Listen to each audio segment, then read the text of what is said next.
Joseph Dion, donc je suis président du Conseil de développement du Pays de Bray. Le Conseil de développement existe depuis déjà 7 ans. Le Conseil de développement, il y a 4, c'est un peu plus de 40 personnes, il y a 4 sous-ensembles dans le Conseil de développement. D'abord des élus. Chacune des 7 communautés de communes du Pays de Bray a un élu désigné membre du Conseil de développement. On est bien d'accord, 7 communautés de communes qui correspondent aux 7 cantons. Oui, ça correspond à peu près. Ensuite, vous avez une association qui a été en quelque sorte la mère du politique du Pays de Bray en termes associatifs, c'est l'ACTPB, Association culturelle et touristique du Pays de Bray, qui désigne, si je me rappelle exact, 13 représentants, 12 représentants au Conseil de développement. C'est un poids politiquement très important dans le Conseil de développement. Alors, le troisième ensemble représente d'autres associations ou d'autres structures. La Chambre d'agriculture, la Chambre des métiers, des petites associations comme la BD, l'Arbre, et puis les structures de santé et sociales qui sont présentées dans le système.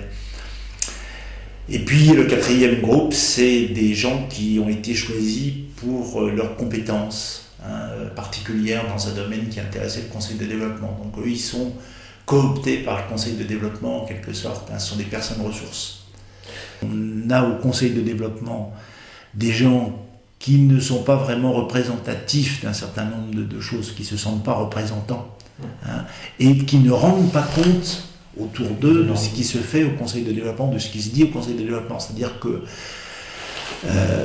ça ne veut pas dire que le Conseil ne sert à rien, je pense qu'il a une fonction de réflexion et de préparation de la coordination, il peut émettre des idées, etc. Mais il pourrait sûrement être beaucoup plus efficace s'il y avait de vrais relais. Je suis très attaché à ce qu'on essaie de développer les économies d'énergie et la production d'énergie locale, notamment avec le bois, mais aussi l'énergie du vent ou photovoltaïque.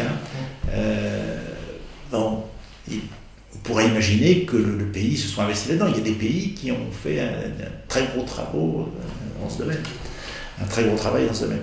Et ça supposerait d'employer quelqu'un, etc.